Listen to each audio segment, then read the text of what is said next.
Todo termina. Nuestros familiares y amigos nos acompañaron y ayudaron con los preparativos del funeral.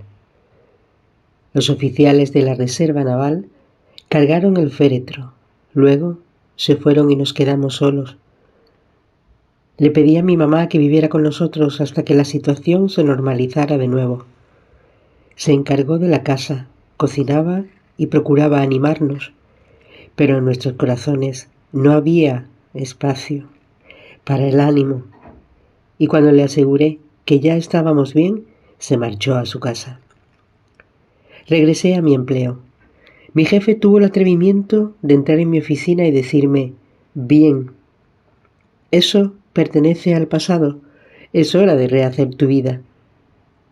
Perdí el control y le grité: desgraciado, tú y esta maldita compañía contribuyeron a la muerte de mi esposa al no permitir que tomara mis vacaciones. ¿Y pretendes que no ha pasado nada? Estás despedido, me dijo. Tienes 15 minutos para desocupar tu escritorio.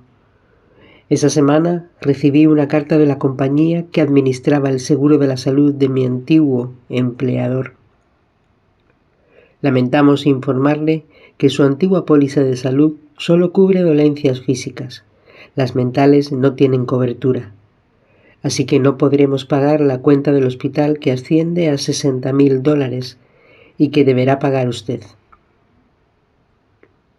Por favor, cancelé pronto para evitar futuros inconvenientes. Llamé a mi banco y solicité un préstamo, utilizando mi casa como garantía. Me dijeron que lo sentían, pero que mi esposa había hipotecado nuestra casa. Ah, y de paso, usted tiene un retraso de varios meses en las cuotas de su casa. Querían saber cuándo les pagaría. Sentí un profundo malestar. Mi esposa había desaparecido, mi empleo también. Aún tenía la picazón, me habían retirado de la Reserva Naval y poco faltaba para perder a mis hijas y mi casa. Mis amigos y familiares se ocuparon de sus asuntos. Pedí ayuda a algunos amigos, pero me sorprendió la forma en que me contestaron. Parecía que sintieran temor de que yo persiguiera a sus esposas ahora que me había quedado solo y que ya no fuera bienvenido. Me estaba muriendo por dentro. Extrañaba a mi esposa indescriptiblemente y mis amigos me habían cerrado las puertas. Llamé al Departamento de Asistencia Pública. Necesito dinero. No quiero perder mi casa ni a mis hijas. Mi esposa acaba de morir, no tengo empleo y estoy ahogado en deudas. ¿Tiene auto, muebles u otros activos?, me preguntaron. Por supuesto. Bien, véndalos y utilice el dinero para seguir subsistiendo. Le daremos $400 cuando se le acabe. Un momento. Toda mi vida he pagado mis impuestos. Ya es hora de que el gobierno me dé algo cuando yo lo necesito, reclamé. Lo siento. Solo ayudamos a quienes están en la miseria y como usted tiene activos, me dijo la funcionaria. Pero se trata de salvar mi casa y mis hijas, imploré. No se preocupe por sus hijas, me respondió. Como usted no puede ofrecerles un hogar decente, el Estado se la quitará por ser un padre incapaz y las llevará a un hogar sustituto, donde recibirán todo lo que necesitan. Sentado en mi sofá, miré a través de la ventana. No podía hacer otra cosa que esperar a que vinieran y se llevaran todo. Estaba furioso. La carrera había terminado y yo lo había perdido todo, lo cual me daba muchísima rabia, pues no era justo. En pocos meses pasamos de ser una familia feliz y exitosa a la destrucción total. Necesitaba echarle la culpa a alguien. Hice una evaluación mental de lo que me había sucedido. Detestaba a mi jefe por amenazar mi estabilidad cuando más necesitaba un empleo. Detestaba a la compañía del seguro de salud. Analicé de nuevo el caso del capitán de la Fuerza Naval y eran culpables de no haberme apoyado en mis tiempos difíciles. La lista de culpables continuaba. Los psiquiatras. Estos desgraciados eran los culpables de todo. Sentí un odio inmenso hacia ellos.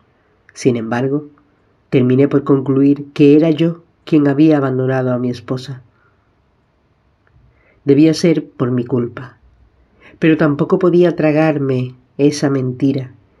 Yo sabía muy bien cuánto la amaba y la adoraba, y cuánto me había esforzado en ayudarla. No había nadie a quien culpar. Permanecí sentado pensando qué hacer. No quería seguir viviendo, deseaba yacer en una tumba al lado de mi esposa y estar con ella por siempre. Sin embargo, había un problema, que yo no creía en la vida después de la muerte. Recuerden que yo era ateo. La única solución era ponerle fin a mi vida. Así mis hijas recibirían al menos mi seguro de vida y yo dejaría de sufrir en esta vida miserable. Las personas depresivas nunca tienen en cuenta las consecuencias negativas que un acto semejante tiene sobre los seres queridos que siguen sus vidas. Seguí destilando ira. Necesitaba desahogarme. Tenía que salir un momento para no explotar. Miré hacia el techo. Sabía muy bien con quién descargar mi odio. Tú, desgraciado, grité mirando al techo. No sé si estás ahí, pero si así es, te diré que eres un mal remedio de Dios.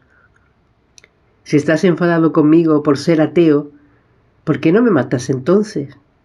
¿Por qué mataste a una persona que confiaba en ti y que te amaba tanto? ¿Por qué le hiciste daño a nuestras hijas, quitándoles a su madre, quien les enseñó a creer en ti? Eres un odioso, un apestoso y un desgraciado. Tú mataste a mi esposa.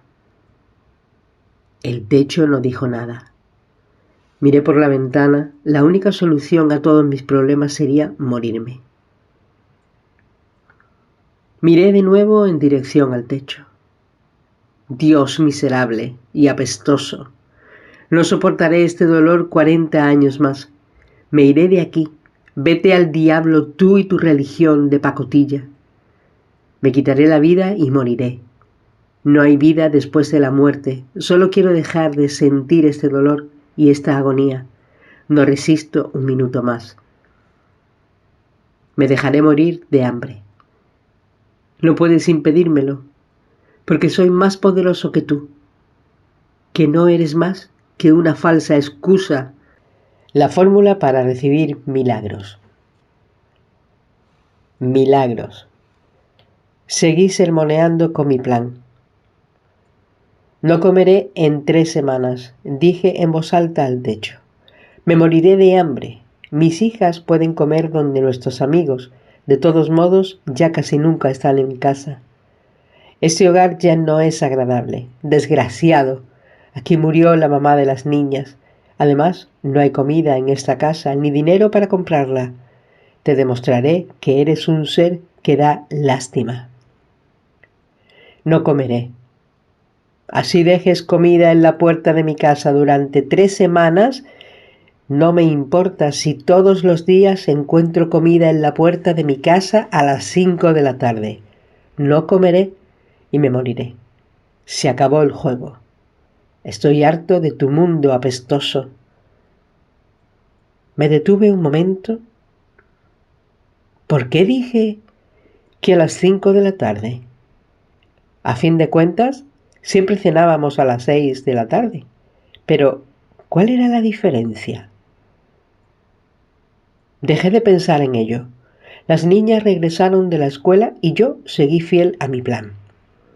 Bebería mucho café con crema y azúcar y fumaría todos los cigarrillos que quisiera para aliviar las molestias del hambre, pero no comería ningún alimento. El primer milagro. Comida gratis. Ese mismo día sonó el timbre a las 5 de la tarde. Era April, una vecina que vivía enfrente y traía una olla. ¿Se te ofrece algo?, le pregunté. Bueno, Siento tanto lo de Bárbara y todo lo demás que les he preparado algo para la cena, dijo, extendiéndome la olla. Si quieres darle de comer a las niñas, respondí, están en el cuarto, pero yo no voy a comer. April entró, le sirvió a las niñas, lavó la olla y los platos y se marchó. Pasé todo el día siguiente en el sofá, mirando por la ventana, sintiendo lástima de mí y anhelando la muerte. Al segundo día, sonó el timbre a las 5 de la tarde. Era una persona que no conocía. Hola, señor Tucker, me dijo sonriendo. Usted no me conoce y yo tampoco, pero yo asistía a la misma iglesia de su querida esposa y lamento tanto la tragedia que están viviendo. Quise hacer algo por ustedes, así que les preparé la cena y me entregó la olla. Las niñas están en su cuarto. Yo no voy a comer, dije. Ella entró, le sirvió la cena a las niñas, lavó la olla y los platos y se marchó. Al día siguiente sonó de nuevo el timbre a las 5 de la tarde. Otra mujer a quien no conocía traía una olla. ¿Es usted el señor Tucker?, preguntó. No.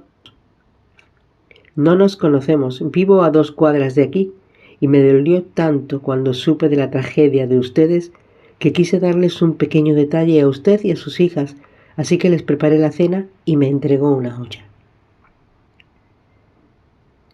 Si quiere invitar a las niñas, están en su cuarto, pero yo no voy a comer, le dije. Ella entró, le sirvió la cena, lavó la olla y los platos y se marchó. Al cuarto día, el timbre sonó a las 5 de la tarde. Abrí la puerta. Era otra mujer a quien no conocía. Sostuvimos la misma conversación. ¿Usted va a la iglesia del barrio?, le pregunté malhumorado, pensando que se trataba quizá de una conspiración del vecindario. No, voy a la iglesia católica de Loomis, respondió. Y le creí, pues no conocía a ningún católico en mi barrio. Lo mismo sucedió el 5º y el 6º y el 7º día, y durante las 2 semanas siguientes. Alguien venía siempre a las 5 de la tarde a traernos la cena. No entendía nada, ni pensé mucho en esto. Solo son personas buenas, me decía en medio de una autocompasión. Pasaba todos los días sentado en el sofá, mirando por la ventana y esperando el día en que muriera de hambre. Pasaron 18 días, iguales a los anteriores, y me sorprendí. No iba a morirme solo, había perdido 25 libras y comenzaba a verme en forma. Me pregunté, ¿cuánto tiempo tardaría en morir de hambre? Y lentamente comencé a ver todo con claridad. ¿Qué era esto? ¿Por qué habían venido tantas mujeres a traernos comida? Un momento, pensé.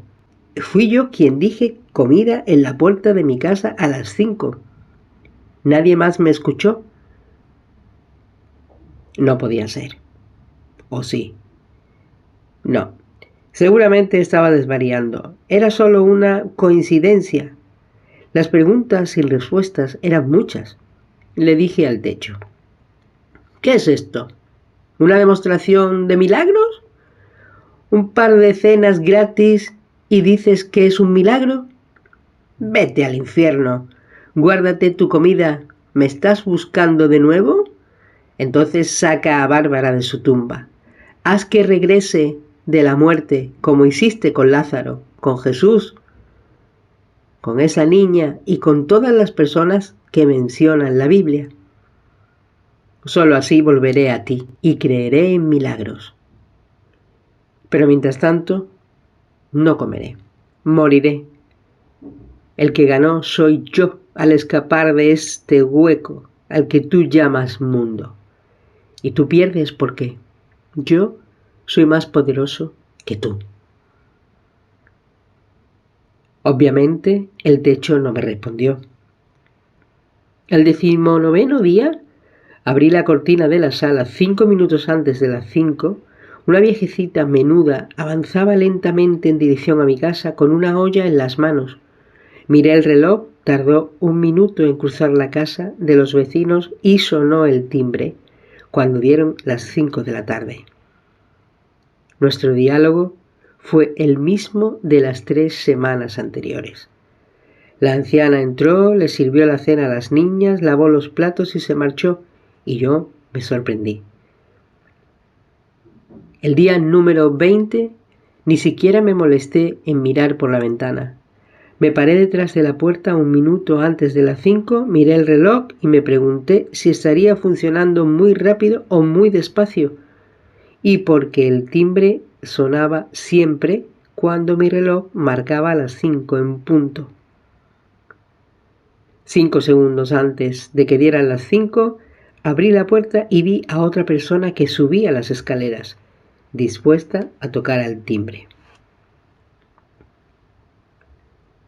Cuando la mujer se fue, pensé en lo que había sucedido las últimas semanas. Esto es mucho más que una simple coincidencia, pensé, pero no puede tratarse de un milagro. Hace 2000 años que no sucede ninguno, ¿verdad? Debo estar perdiendo la razón. Sí, estoy delirando por la falta de alimentos. Yo no podía dejar de sentir que estaba viviendo en una especie de zona crepuscular. Necesitaba respuestas. Recorrí toda la casa en busca del diccionario médico.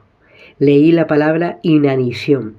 Decía que los seres humanos podían sobrevivir 2 meses sin ingerir alimentos, pero que una persona podía morir en deshidratación al cabo de 3 semanas. Recordé todas las jarras de café que había bebido acompañadas de azúcar y de leche, sustancias de la vida. ¡Qué tonto he sido!, me dije.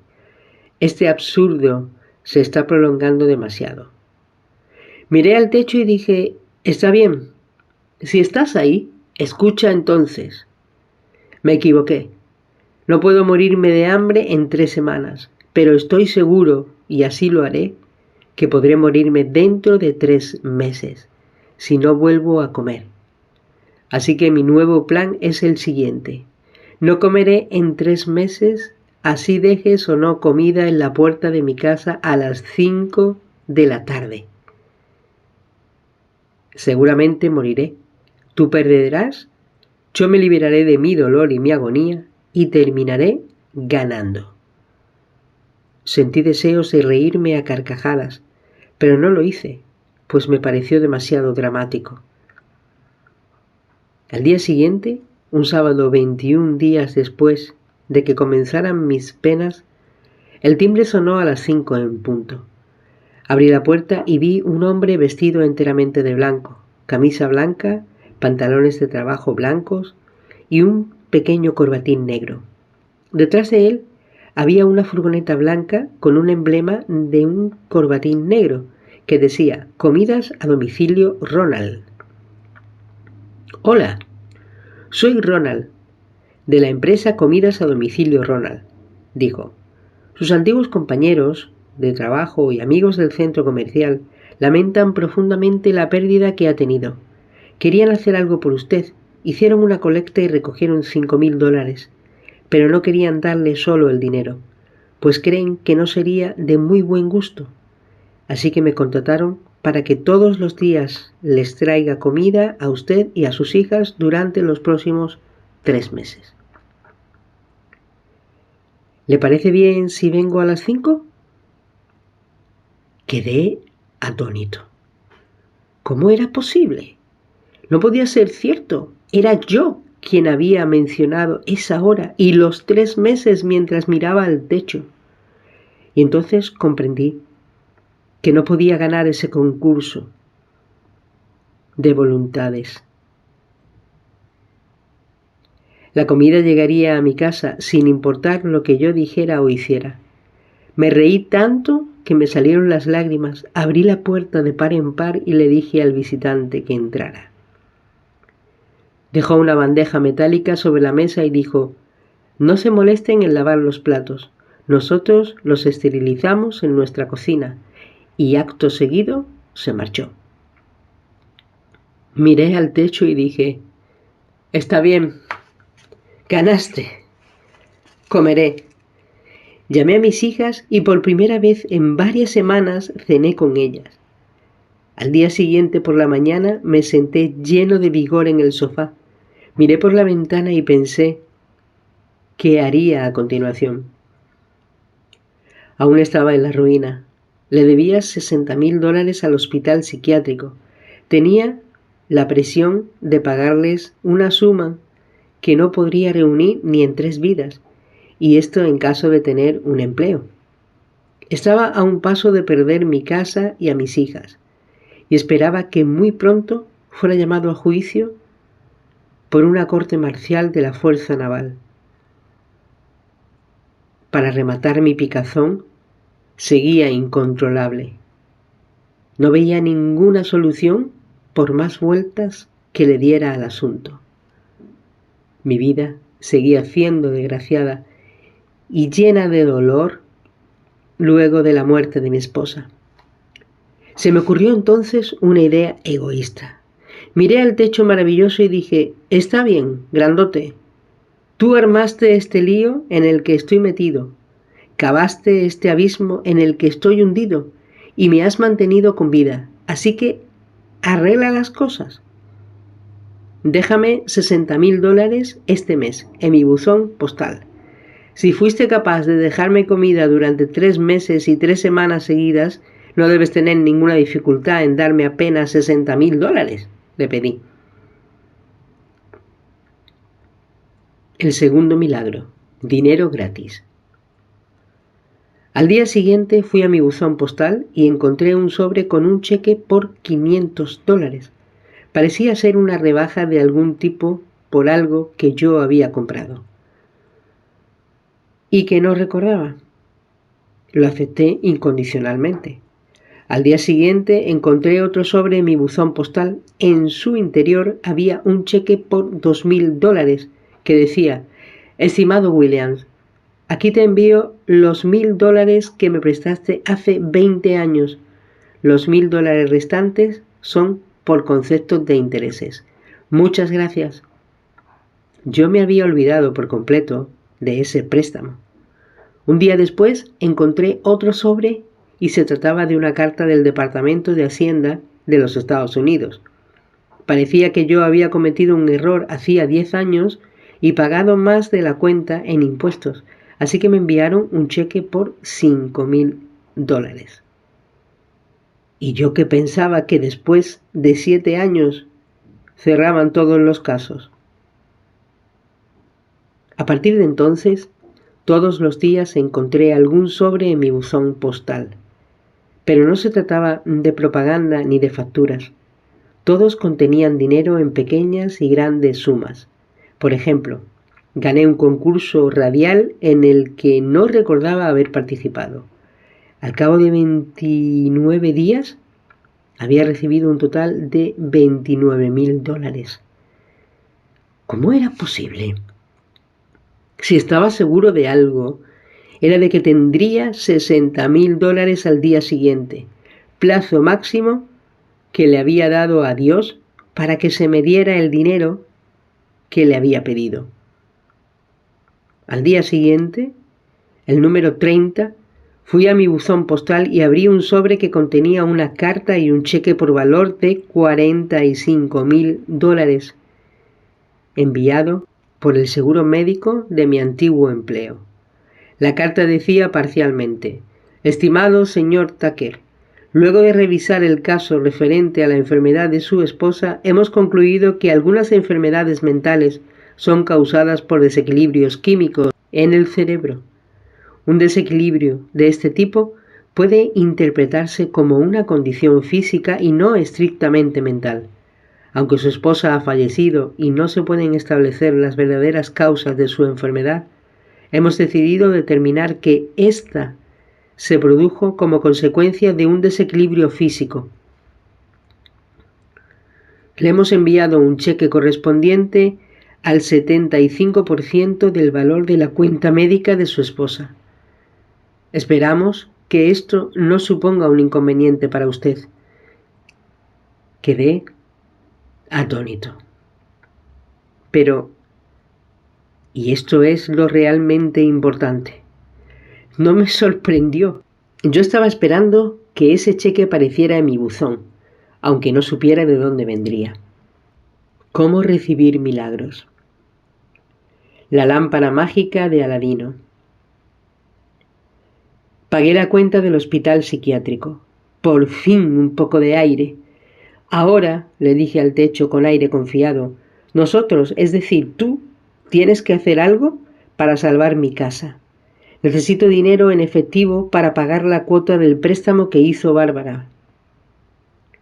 Y luego alejé esto de mi mente, una de las cosas más importantes que he hecho en mi vida.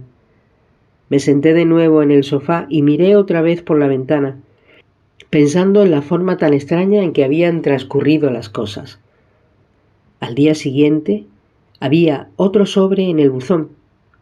Mi antigua compañía me envió una carta diciendo que yo había acumulado $50,000 en mi fondo de retiro y me reenviaron un cheque con esa suma. Estaba viviendo un sueño. Todo parecía haberse arruinado, pero ahora, y solo con pedirlo, todo estaba saliendo como quería. Mis hijas estaban bien, nuestra casa también. Pude seguir con vida, comencé a sentir que me recobraba emocionalmente de la pérdida de mi esposa y empecé a hacer planes y a tratar de ser un buen padre. El capitán de la Fuerza Naval me llamó para disculparse. Me dijo que no había denunciado mi caso de insubordinación y que podía regresar a la instrucción. Así que comencé de nuevo mis clases mensuales de instrucción. Mi salud comenzó a mejorar. La picazón desapareció en un 90%, cosa que le atribuí a Dios y a una disminución del estrés. Todos los días había rezado para que desapareciera esa picazón, pero es interesante analizar cómo eran mis plegarias. Yo no le pedía todos los días a Dios para que me curara, pues me parecía un poco forzado. A fin de cuentas, no bastaba con pedir una sola vez. Concluí que si pedía 2 veces, ¿no quería esto decir que no creía que sucediera al pedirlo por primera vez? Tal vez no había ninguna sinceridad cuando se pedía algo por segunda vez. Mi forma de rezar era simplemente decir, gracias por curarme, Padre. Ni siquiera me molestaba en buscar evidencias de la curación. ¿Para qué? Si sentía picazón, me aplicaba la crema formulada por el médico y pensaba que Dios me haría el milagro a su debido tiempo. Pasé el año siguiente buscando trabajo, pero siempre me rechazaban. Pensé que como tenía más de 40 años, no me sería nada fácil conseguir empleo. Intenté probar suerte con un par de proyectos que fracasaron. Utilicé el dinero del fondo del retiro para asegurarles estudios universitarios a mis hijas y viví un tiempo del dinero sobrante, pero después me quedó muy poco. Estaba de nuevo sentado en el sofá pensando cuál sería mi próxima jugada. Pensé, ¿por qué yo? Si hay tantas personas. No he sido un creyente. Hay muchas personas que van a la iglesia todos los domingos a pedir milagros y no los reciben. ¿Por qué me habría de elegir a mí? Esas personas merecen un milagro en respuesta de su fe, pero yo no. He sido un pagano. Porque Dios se habría dignado en responder a mis plegarias. ¿Qué sucedería a continuación en esta extraña cadena de acontecimientos que me sucedían a mí, aunque no por mí? Me obsesioné con esta pregunta. Tenía que encontrar una respuesta. Inspeccioné toda la casa tratando de encontrar la Biblia de mi esposa. Tal vez la respuesta estuviera allí y decidí leerla hasta encontrarla. La había abierto alguna vez durante mi infancia, pero no tardaba en cerrarla de nuevo, pues su lenguaje me parecía incomprensible. Más tarde, cuando era un adulto e investigaba sobre varias religiones, La Biblia me decepcionó, porque había muchos pasajes bastante sentenciosos en los que Dios mataba a algunas personas, porque otras se lo habían pedido. Y eso no me pareció correcto. Sin embargo, ahora tenía una misión. Leí toda la Biblia, aunque no encontré lo que buscaba.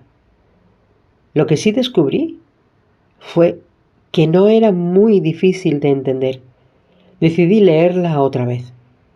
No encontré lo que buscaba en la segunda lectura, pero aprendí otra cosa, que la Biblia era un documento simple, tanto así que un niño podía entenderla si se esforzaba. Todos los libros de la Biblia parecían reducirse a un solo mensaje y, sorprendentemente, el mensaje era siempre el mismo: creer en Dios. Pero yo todavía necesitaba una respuesta a mi pregunta: ¿por qué yo? Así que la leí por tercera vez y encontré la respuesta en Marcos 11, 22, 25. Había una fórmula para obtener un milagro con solo pedirlo. Comprendí por qué era que tantas personas no recibían milagros. Solo seguían el primer paso de la fórmula, que constaba de 3 partes. Reflexioné sobre mis experiencias recientes y vi que había seguido los 3 sin proporcionármelo. Dios no tenía elección. Según ese pasaje, Dios promete concederte lo pedido cuando sigues las instrucciones. A mí, que no era creyente, me parecía evidente que si alguien seguía fielmente la fórmula, no podría dejar que se cumpliera su voluntad, porque Dios lo había prometido. Si no sucedía esto, solo 2 cosas podían ser ciertas: o Dios no existía o era un mentiroso. Como nada de esto era cierto, Dios tenía que aparecer. Se encendió la lámpara de Aladino y otra vez volví a ser creyente. Medité sobre la petición que le hice a Dios para que doblara la hoja y cayeran gotas del cielo azul. Yo no había creído antes de pedir, y este era uno de los pasos de la fórmula. Yo solo había intentado que Dios me demostrara su existencia. Pero la regla es primero la fe, luego la prueba. Si fuera suficiente con pedirle a Dios que le mostrara su existencia, todas las personas serían creyentes y no sería necesario creer ni tener fe. En aquel entonces yo no entendía por qué Dios había establecido un sistema semejante. No fue sino hasta varias décadas después cuando leí el pensamiento de Dios detrás de todos los aspectos de la vida y del mundo en Conversaciones con Dios. La trilogía escrita por Neale Donald Walsch, que entendí este concepto tan sublime y adorable. Todo lo que nos dice la Biblia una y otra vez es que creamos en Dios. Aparentemente nosotros no lo hacemos, y de ahí la razón de esta advertencia. ¿Por qué yo? Porque cuando hablaba con el techo era obvio que imaginaba estar hablando directamente con Dios. Le daba a Dios lo que me pedía: creer. No le hablamos a nadie si no está presente. Y mis reclamos fueron sinceros. ¿Cuál es entonces la fórmula para obtener milagros? Es muy simple y sin embargo es la más difícil de hacer. Confiar en lo imposible, en lo inexplicable, por anticipado. San Marcos lo expresa así: 11, 22, 25. Y Jesús les contestó: tengan fe en Dios, pues les aseguro que si alguien le dice a este cerro: quítate de ahí y arrójate al mar, y no lo hace con dudas, sino creyendo que ha de suceder lo que dice, entonces sucederá. Por eso les digo que todo lo que ustedes pidan en oración, crean que ya lo han conseguido y lo recibirán. Y cuando estén orando, perdonen lo que tengan contra otro, para que también su Padre, que está en el cielo, les perdone a ustedes. Entonces la fórmula es: 1. Pide lo que quieras a Dios en tu plegaria. 2. Cree anticipadamente que ya ha sucedido. 3. Perdona en tu corazón a quien sea que juzgues. Descubrir que hay que seguir los 3 pasos para que Dios nos haga milagros. Todos los creyentes parecen seguir el primer paso, pero si nos detenemos allí, no podremos obtener el milagro y entonces probablemente le echaremos la culpa a Dios por habernos fallado y no al revés. Creo que el paso 3 no es estrictamente necesario. En el pasaje que he citado de San Marcos, lo único que se necesita es pedirle lo que quieras a Dios y creer realmente en el fondo de tu corazón y por anticipado que sucederá.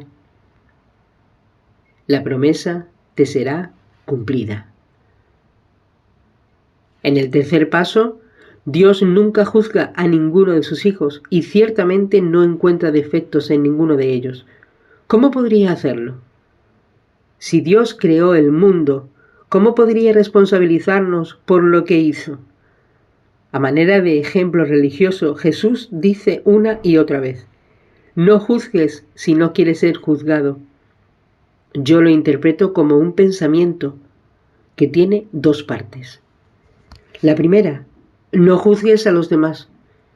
Y la segunda: si juzgas a los demás, Dios podrá juzgarte y encontrarte tantos defectos como tú a quien has juzgado. En otro pasaje, Cristo dice que solo Dios y Él pueden juzgar, pero nosotros no. Así que, ¿por qué habrías de hacerlo tú? Entonces el segundo paso es la advertencia. No juzgues si no quieres ser juzgado. Parece ser una táctica disuasiva. Su intención es que nos concentremos en el primer paso y entender que juzgar a los demás es algo inútil y no tiene sentido. De hecho, cuando juzgamos a los demás, no estamos actuando de manera impía, puesto que Dios no nos juzga a nosotros. Muchas personas pueden citar ejemplos de situaciones en las que hace necesario matar, como por ejemplo en las guerras o en la pena de muerte. Deberíamos preguntarnos: ¿cuál es el objetivo de la pena capital? ¿Qué queremos decir cuando nosotros somos sociedad condenada a muerte a un asesino? ¿Que él no puede matar porque eso está mal para nosotros, los buenos? Sí. ¿Acaso no damos diversas explicaciones sobre el asesinato?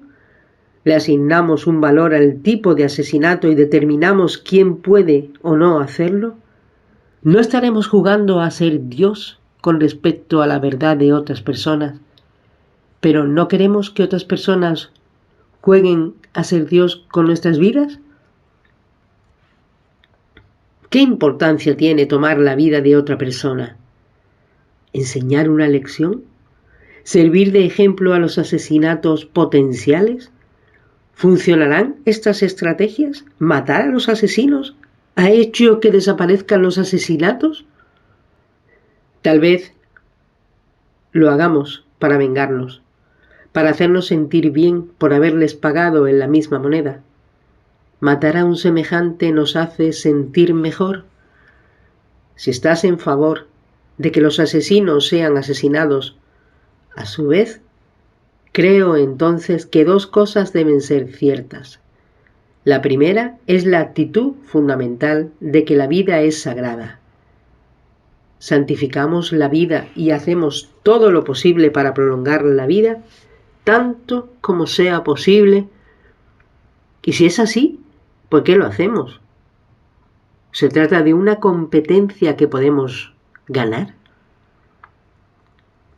Consideramos el caso de un soldado que ha sobrevivido a varios años de guerra y tan pronto desciende del avión que lo trae de regreso a casa, muere al ser atropellado por un conductor embriagado. ¿Es posible mantener a alguien con vida un poco después de la fecha que Dios ha fijado para su muerte? Si la vida pudiera prolongarse por siempre, ese podría ser el caso entonces. Pero ya que todos los seres humanos moriremos algún día, ¿no sería más productivo emplear nuestro tiempo en la calidad de nuestra vida y no en el tiempo vivido?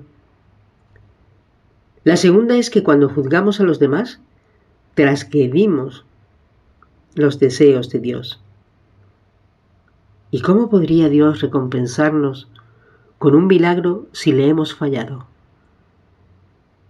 Todos debemos escoger si queremos que Dios satisfaga nuestras necesidades y que sucedan o no milagro en nuestras vidas.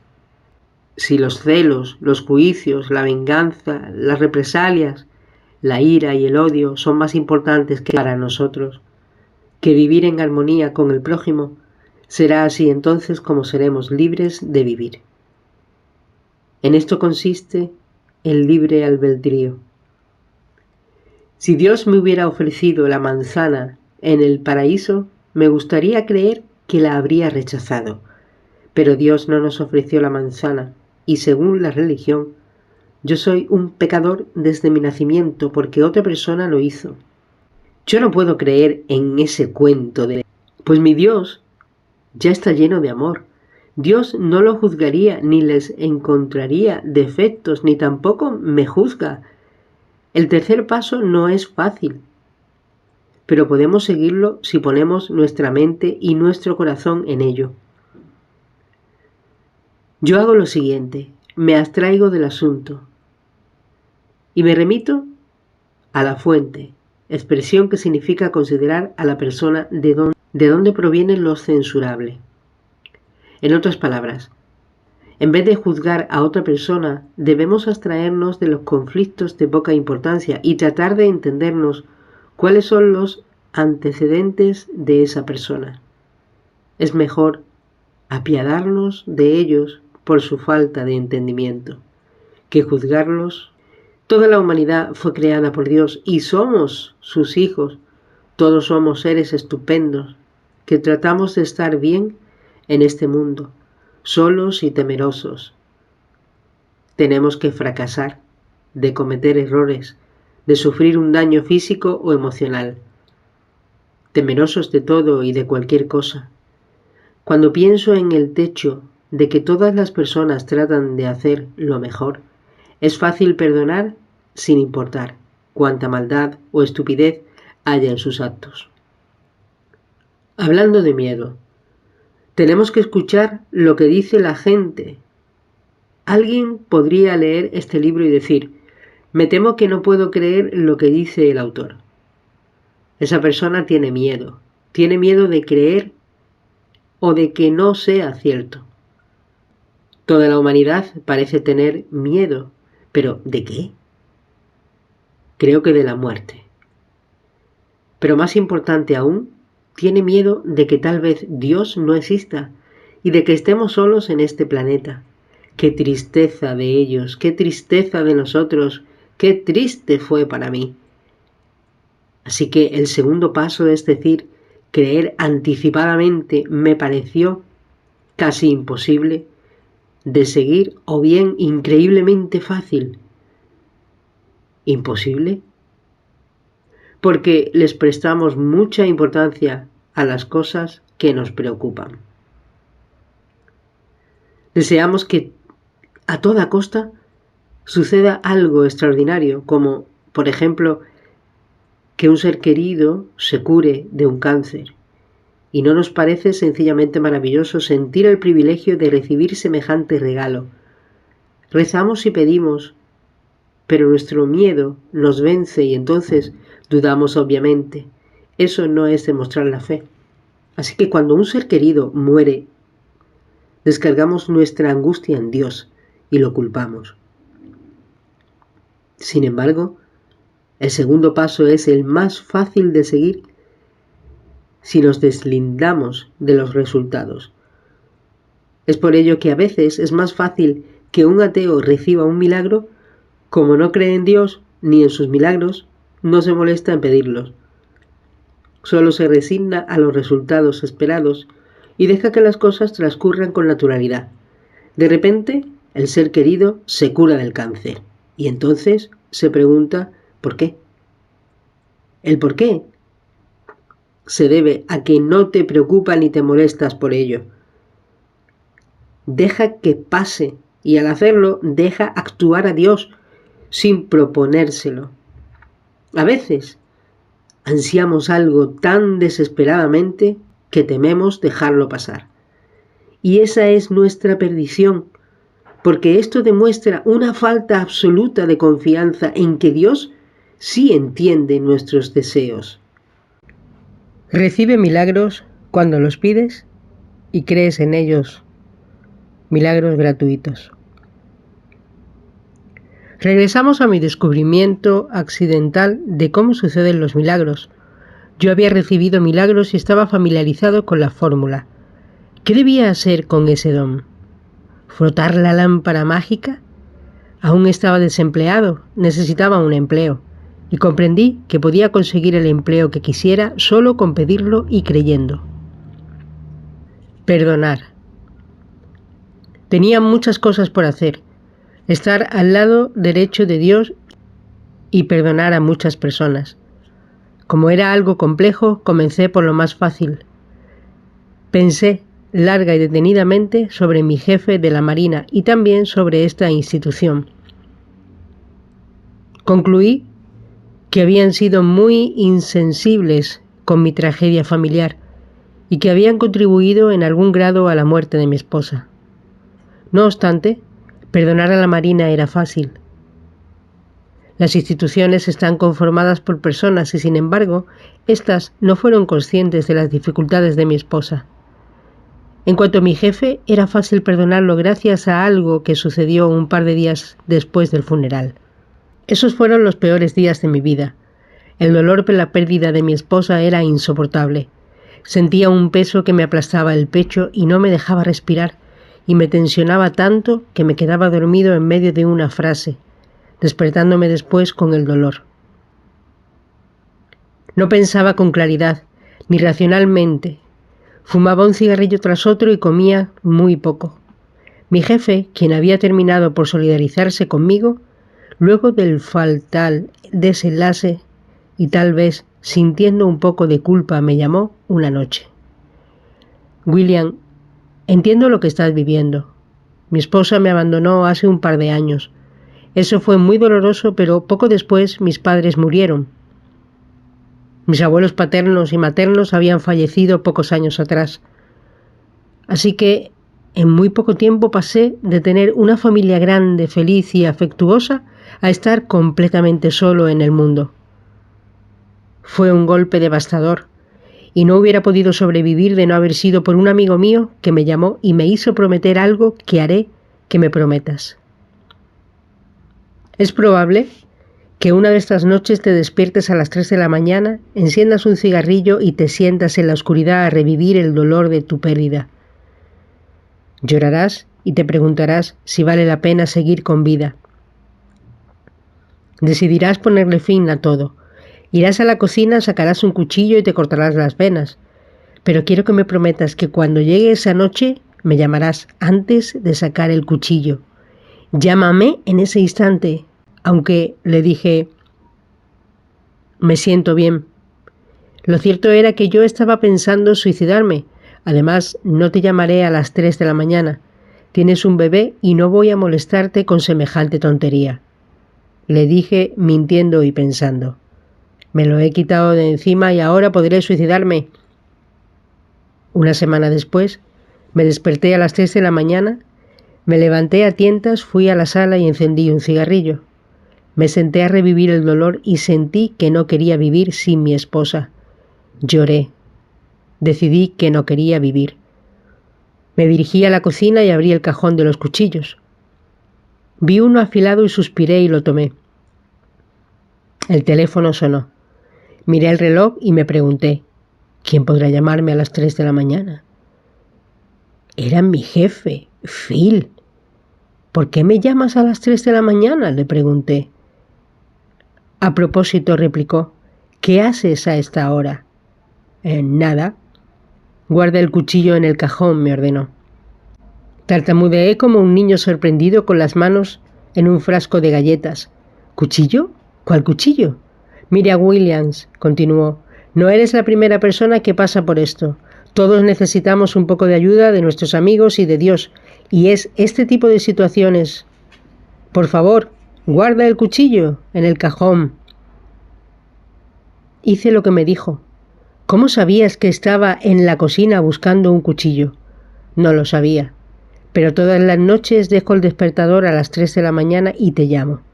Si no has respondido al tercer timbre, sé que no era la noche. Me propuse llamarte todas las noches hasta que contestaras. Ahora vuelve a la cama y no me mientas nunca más. Su amabilidad me conmovió. Me ha salvado la vida.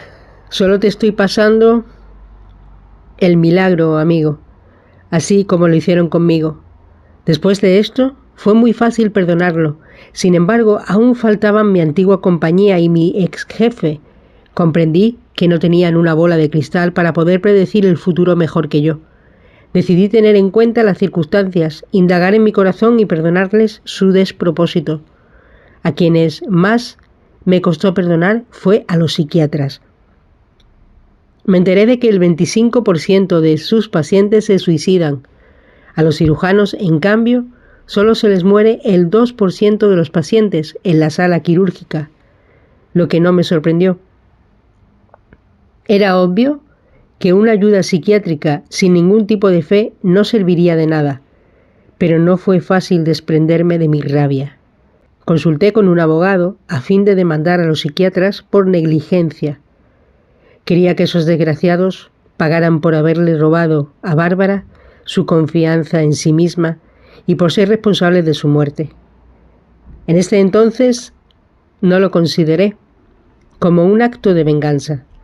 El abogado me devolvió a la realidad. Puedes demandarlos, pero primero tienes que dar $30,000, me dijo. Sin embargo, y según las leyes estatales, lo máximo que podrás recibir serían $50,000. La asociación psiquiátrica hizo lobby en el Senado y consiguió protección para sus miembros. Además, no podrás ganar el caso porque tendrías que encontrar 2 psiquiatras que testifiquen contra los médicos de tu esposa, y creo que no podrás conseguirlos, pues se protegen mutuamente. No tenía otra alternativa que indagar en mi corazón y encontrar la forma de perdonarlos. De verdad, a fin de cuentas, Dios sabría si yo estaba fingiendo. Mi nueva relación con Dios era demasiado importante para permitir que esos desgraciados se interpusieran entre nosotros. Terminé perdonándolos por su ignorancia. Concluí que en alguna fase de mi vida podría ayudarlos a entender los errores que cometían mientras trataban de ayudar a sus pacientes, extirpándoles la autoestima. Si comprendemos que hay un Dios que nos ama más de lo que podemos saber, que nos cuida mientras creamos en Dios y en su poder para hacerlo, no tendremos nada que temer. Terminarás por entender que nada importa salvo nuestra fe en Dios. Y así, ¿cómo podría alguien perder la confianza en sí mismo? Mientras Dios me ame, yo me amaré a mí mismo. Era hora de conseguir un empleo. Miré por la ventana pensando qué quería hacer. Siempre había querido ser empresario, pero ¿con qué negocio? Siempre me había gustado la publicidad y el campo editorial. Pero, ¿cuánto costaría montar una empresa? ¿50,000? ¿$100,000? Había pasado más de un año desde mi último milagro y estaba arruinado de nuevo. Miré al techo y dije, Dios, por favor, entrégame $1.000.000 sin ningún tipo de deducciones para montar mi propia empresa durante los próximos 14 días. Quiero ser presidente de una compañía editorial o de publicidad.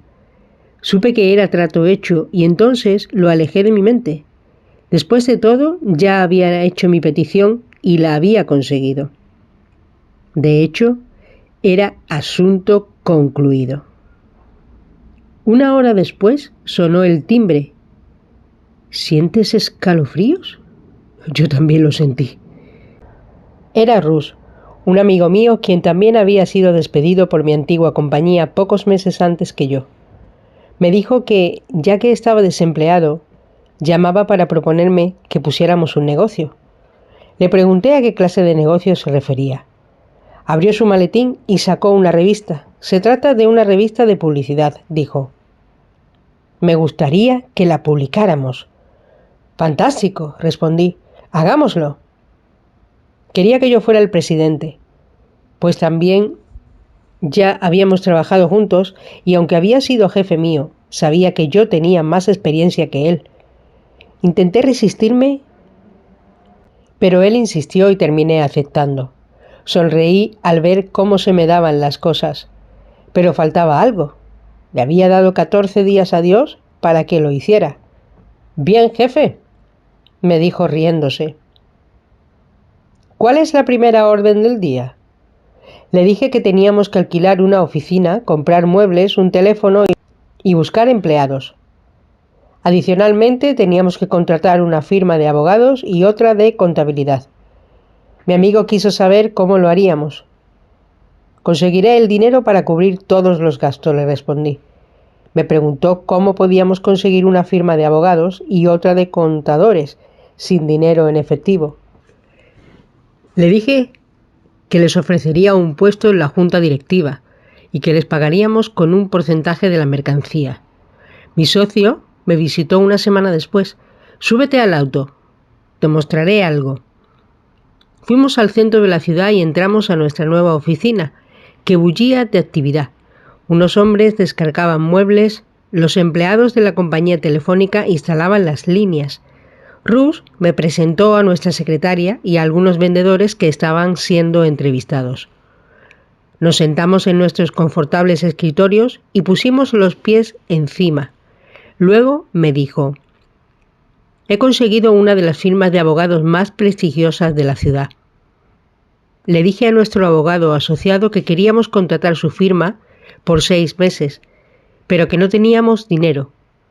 Se le desorbitaron los ojos y me preguntó por qué razón habría de prestarnos servicios legales gratis por 6 meses. Le respondí que le ofreceríamos un puesto en la junta directiva. Se rió tanto que casi se cae de la silla. Recobró la compostura y me dijo: eres un cara dura. Y aceptó mi oferta. No vas a creer lo que sucedió después. Claro que sí, respondí. Le dije que también necesitábamos una firma de contadores, bajo el mismo acuerdo, y le pedí si podía recomendarme alguna. Y esa vez se rió hasta caerse de la silla. Llamó al director administrativo de una importante firma de contabilidad y le dijo: he regalado tus servicios por 6 meses, y se rió sin parar. Bien hecho. Yo estaba impresionado, pero no sorprendido. ¿Cómo conseguirás el dinero?, preguntó. No he comenzado aún, pero el negocio está cerrado. Todavía me quedan 7 días. Creo que necesitamos $50.000. ¿Cuánto piensas conseguir?, me dijo. $1.000.000. $1.000.000? ¿Estás loco? ¿Dónde vas a conseguir semejante suma? No te preocupes, me he encargado de todo, dije confiado. Me gustaba sentarme en el sofá a esperar a que el dinero llegara hasta la puerta de mi casa. Todos mis milagros habían sucedido así. Russ no podía permanecer quieto.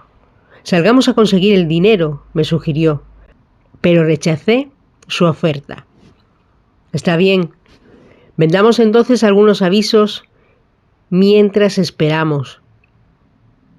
De acuerdo, pero con una condición, respondí. No le pediremos el $1.000.000 a nadie. Rush aceptó. Llamamos a un par de bancos para ver si su departamento de préstamos de hipotecas quería publicar un aviso de nuestra revista de bienes raíces. Entramos al primer banco, pedimos hablar con el presidente y nos hicieron pasar sin cita previa. El presidente escuchó atentamente mi propuesta y dijo que no estaba interesado, pues nuestra revista podría ofender a un sector de la competencia con el que el banco tenía negocios. Pero dijo rápidamente: quiero regalarles dinero para que comiencen su negocio. ¿Les servirían 50 o 100 mil dólares? Rush me miró desconcertado. Le pregunté al presidente qué había detrás y me respondió que nada. Yo sabía que él esperaba que una vez consolidáramos nuestra empresa, podríamos suministrarle información sobre posibles clientes en busca de préstamos. Sin embargo, no nos exigió nada. Nos pidió un plan de negocios y una solicitud formal por la suma de dinero que quisiéramos. Dijimos que al día siguiente se lo llevaríamos, al día número 13 de los 14 días que le había dado a Dios para que me diera $1.000.000. Trabajamos hasta muy tarde en la noche elaborando el plan de negocios y la solicitud del dinero. No sabíamos qué tanto dinero gratis podríamos sacarle al banco, pero acordamos pedir $250.000. Solo necesitaríamos otras 3 personas como él y estaríamos listos. Llegamos al banco y le entregué los documentos al presidente. Cerró los ojos y abrió el plan de negocios en una página cualquiera. La señaló con el dedo, leyó la información y nos dijo: demuéstrenlo. No contábamos con esto. Habíamos inventado casi todo el plan, ya que es lo que se acostumbra a hacer, pero él había señalado algo demostrable. Rush y yo nos miramos sin entender y entonces se me encendió una bombilla. El papel que yo había tomado poco antes de salir de la oficina demostraba lo que el presidente quería. Lo saqué del maletín y lo dejé sobre el escritorio. Lo leyó y luego miró la solicitud. $1.000.000, gritó. ¿Están locos? No les daré todo eso. Está bien, que sean $100.000 entonces, dijo Rush. No, exclamó. Si necesitan $250.000, estaré botando mi dinero a la basura. Tendrán más posibilidades de irse a bancarrota que triunfar. Y acto seguido nos mostró la puerta. Rush se desinfló, pero yo no. A fin de cuentas, lo del $1.000.000 ya era trato hecho. Tal vez había una razón para haber ido a ese banco en primera instancia. En ningún otro banco pudimos hablar con el presidente sin una cita previa, así que regresamos a la oficina para planear una estrategia. Pedimos citas, pero en todas partes nos rechazaron. Necesitábamos una persona a quien un banquero le debiera un favor y para ello teníamos que conocer a alguien que también nos debiera un favor. Encontramos a esa persona, quien nos consiguió una entrevista en 10 minutos con un banquero. Dígale que ya me ha pagado la deuda, me dijo al oído. Al día siguiente nos condujeron a la oficina del vicepresidente ejecutivo. Les concedí esa cita solo porque le debo un favor a alguien, comenzó diciendo. Me dijo que ustedes solo necesitaban 10 minutos. Puso su reloj en el escritorio y lo miró. Tienen 10 minutos. Comiencen. Comencé a hablar, pero el banquero no apartaba los ojos del reloj. Yo miré el mío y me callé cuando habían transcurrido 10 minutos. Hubo un silencio, luego me miró y me dijo: «¿Aún te queda 1 minuto?» «Sí», respondí. «He terminado». «¿Quieres comprar un aviso?» «No, pero de todos modos, gracias por venir», replicó. Me puse de pie para dirigirme hacia la puerta. Rush vaciló. Obviamente él no quería claudicar tan pronto. Sin embargo, para mí los negocios eran negocios y ya habían transcurrido 10 minutos. Llamé a Ruth y salimos sin mirar atrás. Pero justo antes de cerrar la puerta, escuché al banquero decir: «¡Un momento! ¿Tienen un plan de negocio?». Yo se lo expuse. Nos hizo preguntas durante 3 horas. Eran las 8 de la noche del 14º día. El banquero se llevó la mano al bolsillo interno de su saco y extrajo una chequera.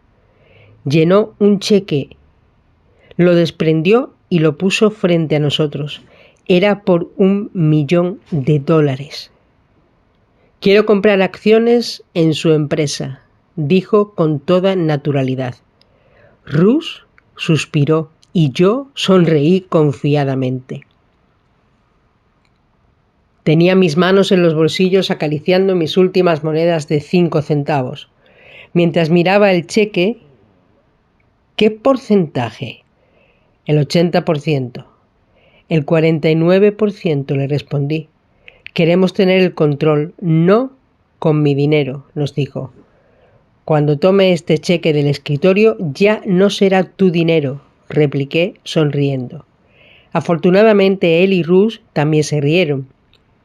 Las negociaciones se extendieron varias semanas, pero finalmente recibimos el cheque y comenzamos nuestra propia empresa, y luego cometí un error fatal.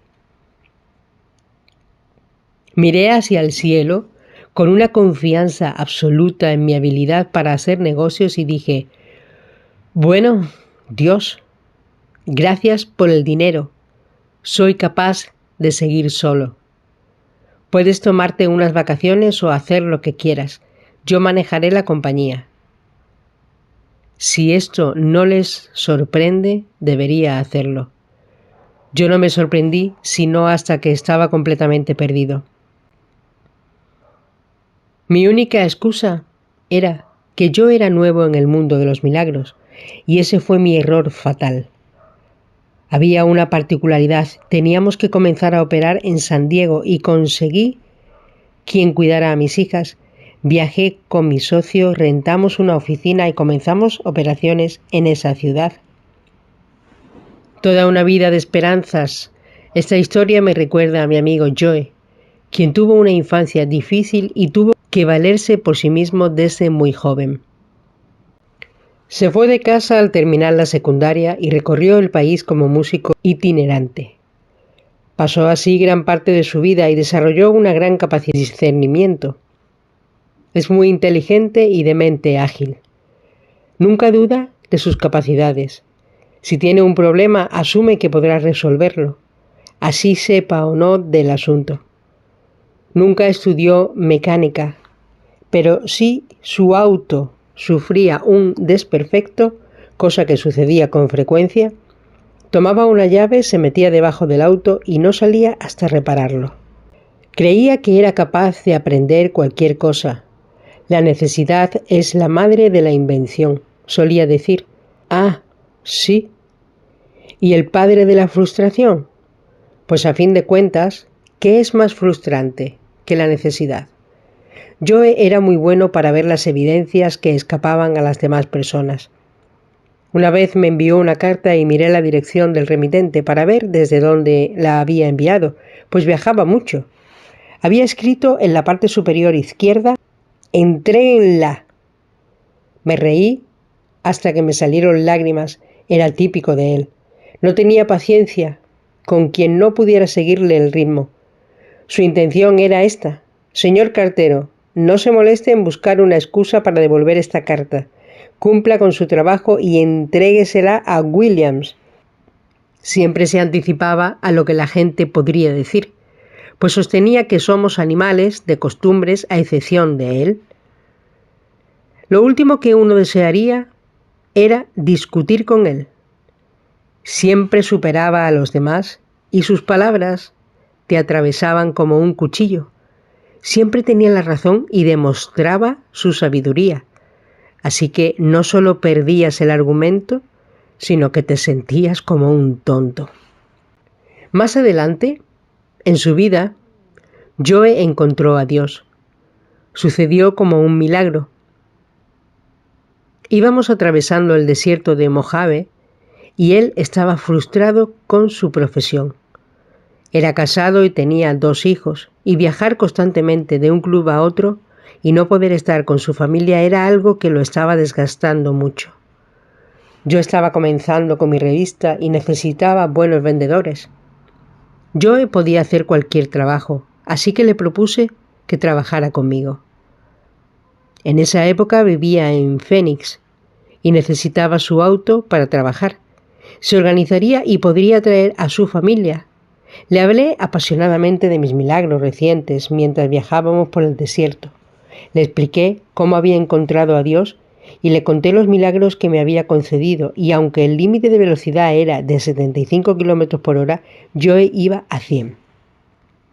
No había autos en la autopista. De repente, una patrulla de la policía salió de un lado de la carretera con las luces y las sirenas encendidas. No puede ser, se quejó Joe. 25 kilómetros de más es una falta grave. Ahí tienes, exclamé emocionado. Siempre que le comento a alguien sobre los milagros de Dios, viene y hace otro. Este es para ti, Joe. No vas a recibir ninguna multa, le dije. Claro que sí. Me agarraron con las manos en la masa. No puedo hacer que el policía cambie de parecer. Escúchame bien. Sé lo que te estoy diciendo. Cierra los ojos, inclina tu cabeza en el respaldo del asiento y aparta todo esto de tu mente, especialmente tu preocupación y tu actitud fatalista. Y luego di: Padre, perdóname por lo que pueda tener contra cualquier persona. Realmente lo perdono, pero que sea de verdad. Luego pídele a Dios que haga que el policía no te sancione. Si crees lo que te estoy diciendo y crees que Dios te hará ese milagro, así será. Llevaba varias horas contándole acerca de mis milagros y él estaba muy impactado. Me miró como si estuviera tratando de entender lo que yo le contaba y se encogió de hombros. No tengo nada que perder. Es mi única opción. Estoy acorralado. Inclinó su cabeza hacia atrás, cerró los ojos y oró. El policía se acercó a nuestro auto. ¿Sabes a qué velocidad venías?, preguntó amablemente. Sí, señor, respondió Joe. Miré el velocímetro cuando escuché la sirena. Marcaba 100 km por hora. Es cierto. Eso significa exceso de velocidad de 25 kilómetros. Muéstrame tu licencia. Joe se la entregó y el policía se fue a su patrulla. Espero que esto no sea un presagio de lo que sucederá el resto del viaje, dijo Joe. ¿Terminaste tu plegaria?, le pregunté. Sí. ¿Y ahora qué? Nada. Ahora aléjala de tu mente. Es trato hecho. No habrá ninguna multa. Me excedí en más de 25 kilómetros. ¿Cómo crees que el policía podrá olvidarse de esto? ¿Ah? ¿Entonces crees que Dios no puede superar un pequeño reto como este? Si se tratara de algo fácil, no habría necesidad de un milagro. Está bien, entiendo. Joe cerró los ojos e inclinó su cabeza de nuevo. No vuelvas a preguntármelo, le advertí. No dudes. Si pediste con sinceridad, dalo por hecho. Quédate ahí sentado y deja que te invada la apacible sensación de haber recibido un milagro, le dije. El policía regresó. Bien, te diré lo que voy a hacer. Como no tienes antecedentes, te daré una oportunidad. Recibirás una amonestación de advertencia, pero si sigues conduciendo con imprudencia, perderás la licencia de conducción. Creí que Joe quedaría boquiabierto, pero no. Giró con calma y me miró. Gracias por la presentación, me dijo sonriendo. ¿Sabe de algún lugar donde podamos desayunar?, le pregunté al oficial. Por supuesto, ya es hora de hacerlo, síganme. Entramos al restaurante en medio del desierto y estaba completamente vacío. Nos acomodamos en 2 mesas adyacentes y charlamos y nos reímos con el policía. Cuando nos levantamos para salir, él tomó nuestra cuenta y dijo: yo invito. Nos miramos con incredulidad. Sentí que Joe quería preguntarle por qué había decidido no multarlo, pero Dios le aconsejó no hacerlo. Creo que Joe concluyó que no era necesario. Los dos supimos quién le había ayudado cuando lo necesitaba. Esa fue su primera experiencia en recibir un milagro del cual tuvo conocimiento, aunque yo creo que él, así como la mayoría de nosotros, podía recordar algunos acontecimientos afortunados en su vida y considerarlos como los milagros que realmente eran. He anotado que siempre que le explico a alguien cómo funcionan los milagros de Dios, siempre hace un milagro demostrativo, como para darle más veracidad a mi relato. Las bendiciones tocan todas las vidas. Cuando Joe comenzó a trabajar conmigo, hizo un esfuerzo descomunal para aprender a hacer las preguntas necesarias para vender correctamente. Él le decía a todo el mundo lo que era obvio para él.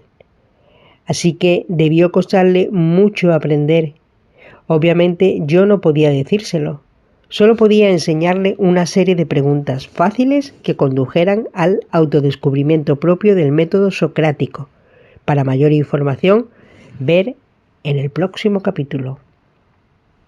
Pero cuando logró dar el salto, no hubo quien lo detuviera. Se convirtió en mi vendedor estrella y finalmente en el director de ventas. Un día le pregunté cómo podía venderles a los clientes más difíciles antes de tocar la puerta. Digo en voz alta: Dios, ayudemos a estas personas. Hagamos esto por nosotros y sigo pensando en esto hasta que me compran. Joe había aprendido otro secreto, que cuando ayudamos a los demás nos ayudamos a nosotros. Este secreto es el que hace que todas nuestras experiencias sean tan gratificantes. Cuando pedimos un milagro, como el del $1.000.000, los otros actores del escenario también se benefician, incluso los que dan el dinero. Regresemos a la historia del milagro del $1.000.000 para ver cómo terminó. Recibe lo que realmente crees, todo termina en ruinas. Desde un comienzo, Russ y yo cometimos errores por los que pagamos más adelante. Era emocionante viajar en aviones privados, alojarse en penthouse, rentar limusinas y publicar una revista exitosa. De hecho, la revista aún sigue vigente 21 años después de su primera edición. Pasé de la ruina espiritual y económica a la opulencia casi de la noche a la mañana, pero no crean que no sé a quién le corresponden los méritos. Pero ahora yo estaba a cargo, aunque no tenía la misma confianza en el talento para las ventas que había adquirido luego de trabajar varios años como vendedor por comisión. Habían pasado muchos años desde que me hinchaban los nudillos vendiendo de puerta en puerta, cuando era todavía un niño. Contraté a un equipo de vendedores y a un director de ventas tras otro. Cada director de ventas era peor que el anterior y las ventas declinaban aceleradamente. Pasaron de $20.000 mensuales a 0 en el cuarto mes. Decidí que tenía que hacerme cargo del equipo de vendedores y poco después las ventas comenzaron a aumentar. Entrené de nuevo a los vendedores. Las ventas aumentaron a $30.000 en el primer mes y luego ascendieron a $90.000. Sin embargo, la compañía seguía perdiendo dinero. Yo trabajaba 14 horas al día y 7 días a la semana, pero seguíamos hundiéndonos en el campo financiero.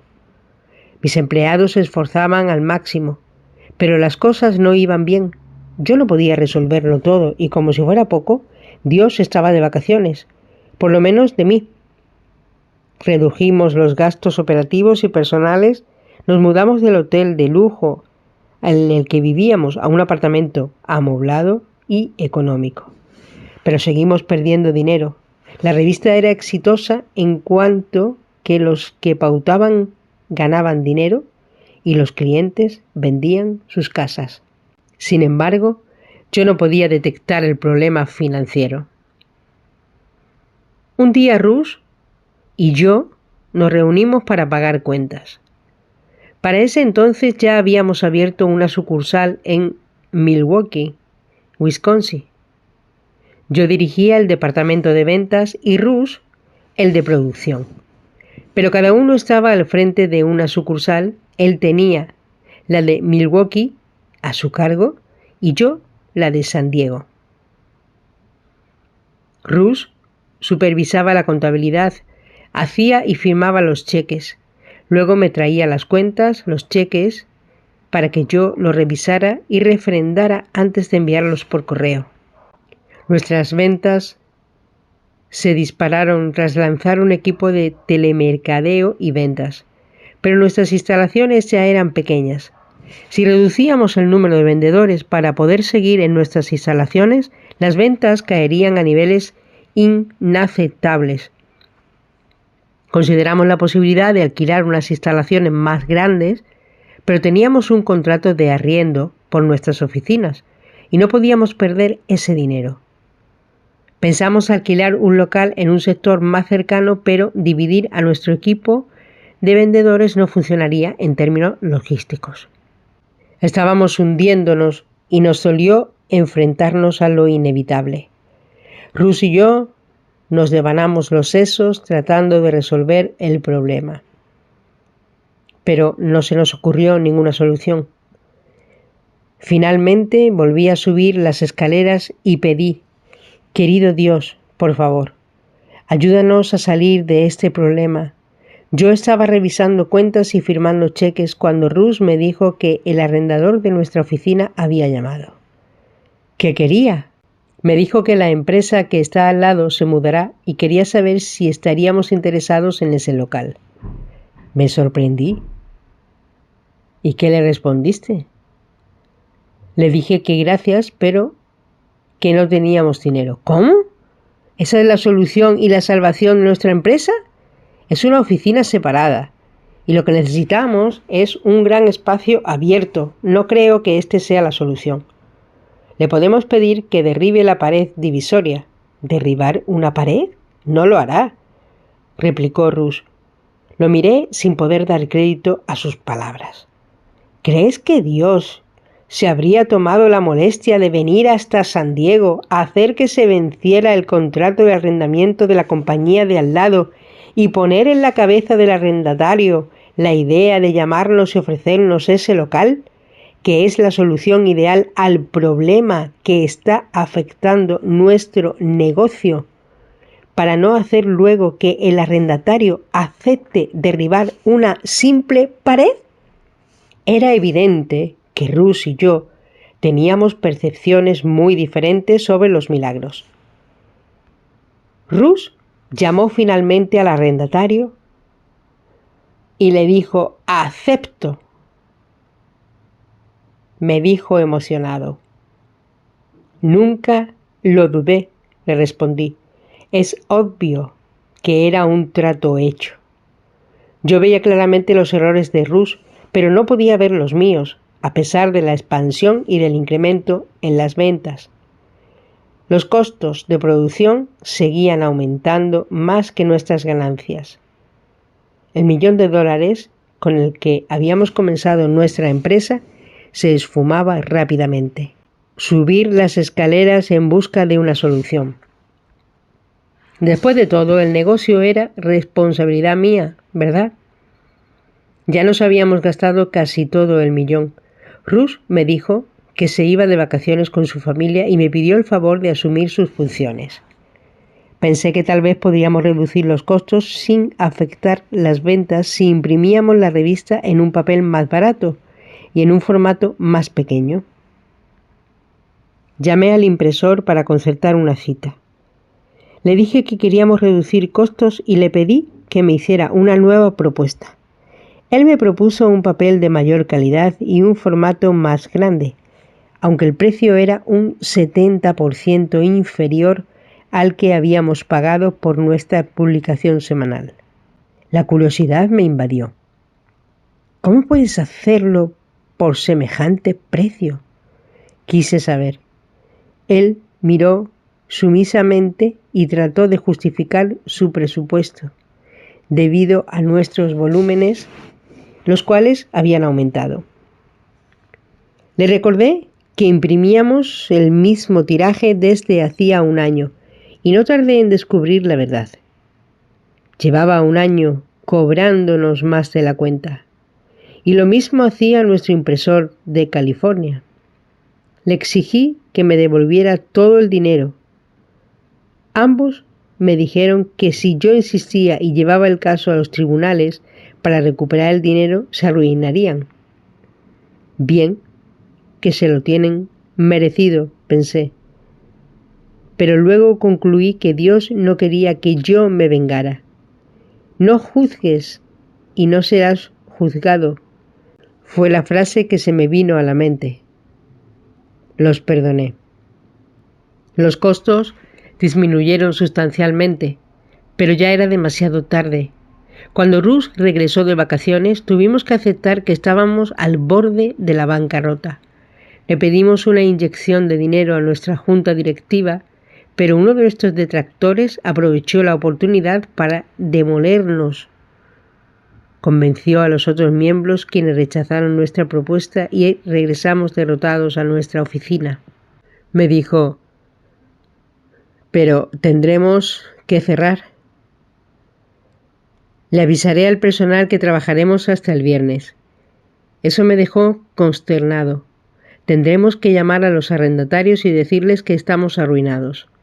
Aquí, en Milwaukee, no tendremos mayores problemas, pues no renovamos el contrato y hemos pagado cada mes gracias a la expansión de San Diego. Pero aún debemos algunos meses en California. Tenemos algunos acreedores importantes. Creo que una vez cerremos el negocio, nuestras deudas ascenderán a $7,500 y no podremos pagarlas. Sin embargo, ese dinero será desestimado por el Tribunal de Bancarrotas. «¡Rayos!», dije. «No me gusta deber dinero. Después de todo, ellos nos dieron crédito de buena fe. Podríamos hacer algo al respecto. Podemos hacer un préstamo sobre nuestras casas, pero si no lo pagamos, tendremos que mudarnos a un albergue estatal. Yo no quiero arriesgarme a jugar el último centavo que me queda y perder mi casa», señalé. «¿Por qué no apelas a uno de tus famosos milagros?», me dijo con un poco de ironía, pero también con humor. «Buena idea. Eso haré».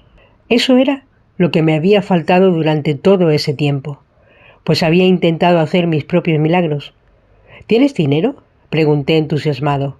«Me quedan $200 si decido no pagar una cuenta más». «¿Qué pasa con nuestro apartamento de California?». «El contrato vence el lunes. ¿Tenemos tickets de avión?». Se me habían ocurrido una idea y estaba empecinado en ella. «Sí, 2 boletos de ida y regreso a San Diego». «Bien». «El plan es el siguiente. Viajaremos a San Diego, rentaremos un auto y compraremos víveres con el dinero que nos queda. Trabajaremos desde el apartamento y tendremos 3 días para encontrar un comprador para la revista. Después de todo, es una publicación exitosa y sólida en términos financieros, sobre todo ahora. Ahora los costos de impresión están bajo control. Deberíamos aprovechar esta última oportunidad para salir de deudas. Pero mañana es viernes y nadie trabaja el fin de semana». «Oh, tú, hombre de poca fe», dije sonriendo. «Llegamos a San Diego al día siguiente por la tarde. Rentamos un auto, entramos en el apartamento y comenzamos a llamar a posibles compradores. No tuvimos suerte. Pensé que ese día no había sucedido ningún milagro. El sábado nos vestimos con traje y corbata, nos sentamos en el sofá, nos miramos y hablamos un poco. Russ caminaba de un lado a otro de la sala. «¿Qué haremos ahora?», me preguntó. «Ya lo estamos haciendo», le expliqué. «Estamos esperando un milagro». «No puedo sentarme a esperar. Tengo que hacer algo. ¿Qué tal si voy a la oficina del arrendador? Le comento nuestra situación financiera y me disculpo por vernos en la obligación de terminar el contrato. De acuerdo. Yo me quedaré aquí esperando a que nuestro milagro entre por esta puerta, porque sé que así sucederá. Estaré sentado aquí. La puerta se abrirá y el milagro que esperamos entrará por la puerta. Rus salió. Hice una y otra cosa en el apartamento sin prestarle importancia al milagro ni a nuestros problemas. Yo sabía que el milagro no se materializaría si pensaba en él, y no podíamos permitirnos eso. 2 horas después, la puerta se abrió de par en par. Rus entró como un rayo, completamente emocionado. «¿No tienes ni idea de lo que nos acaba de suceder?», gritó. «Claro que sí», respondí, en tono calmado y sonriente, sabiendo que el milagro acababa de entrar por la puerta. «No, escucha», me dijo sumamente excitado. Le expliqué nuestra difícil situación al arrendatario, y él me dijo: «No se preocupen por el contrato. Tengo un cliente que quiere subarrendar el local. Hasta que pueda arrendarlo directamente, tal parece que es el local perfecto para él. Ah, y a propósito, creo que tengo un cliente para el negocio de ustedes». E inmediatamente lo llamó.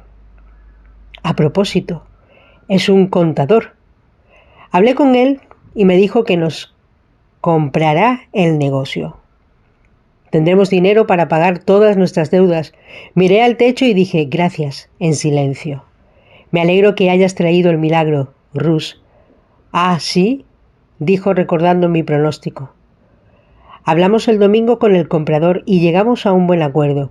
Mientras volaba de regreso a Milwaukee, pensé en los 2 últimos años y en ese fin de semana, indagando en lo más profundo de mi alma en busca de las lecciones aprendidas. Estaba claro que una cosa era entender intelectualmente un concepto y otra muy diferente vivirlo con fe. Definitivamente tenía que crecer mucho en términos espirituales. Una vez más me había visto al borde del desastre económico. Pudimos pagar nuestras deudas, pero quedaba un asunto por resolver: cómo ganar dinero de nuevo. Vivir la fe de los milagros. Mi amigo Joe tiene una gran confianza en sí mismo. Terminó secundaria y pudo haber asistido a la universidad, pero no le interesaba.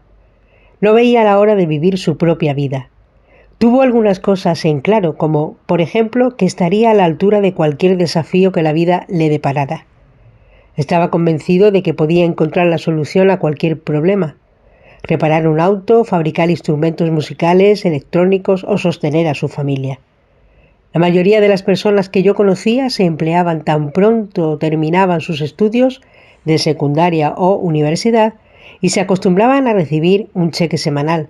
Con el tiempo se volvían dependientes de ese cheque, tanto así que llegaban a temer por sus empleos. ¿Qué me pasará a mí y a mi familia si pierdo mi trabajo y me quedo sin ingresos? El miedo los mantiene atados a sus empleos. Se someten a la voluntad de otros porque no conciben sus vidas sin su cheque semanal. Con el paso del tiempo y disgustado consigo mismo por haber traicionado sus principios, comienzan a creer que son seres humanos inferiores. Desisten de buscar otro empleo, pues concluyen que valen poco o nada para los demás empleadores. Aunque no son promovidos ni les aumentan su salario, se repiten para sus adentros que no los despedirían gracias a su lealtad. Después de todo, ¿no me he vendido una y otra vez por el bien de la compañía? Quienes se encuentran en esa situación pueden sufrir decepciones, sentir rabia y creer que no tienen suerte. Sueñan en los posibles éxitos que habrían podido tener. Sueñan con vivir en lugares exóticos y comienzan a culpar a Dios por haberles dado una vida tan llena de frustraciones.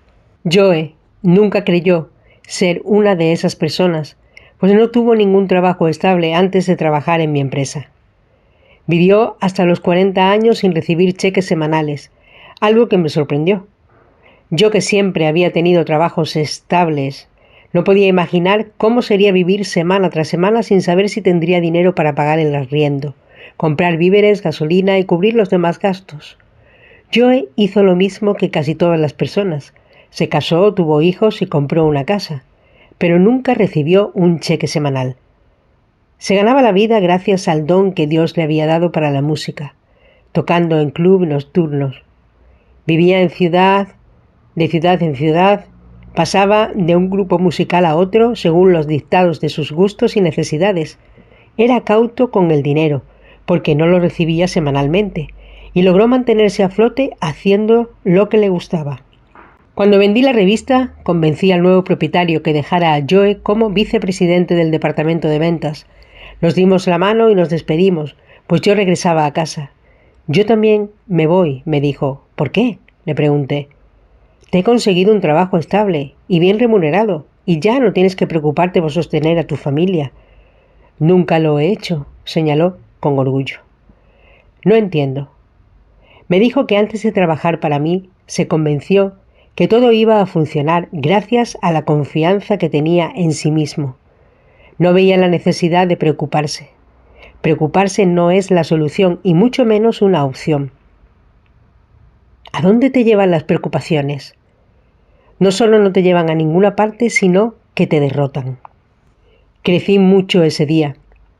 Yo estaba preocupado por mi futuro, por saber a dónde iría, cómo sostendría a mi familia cuando se me acabara el dinero y me quedara sin empleo.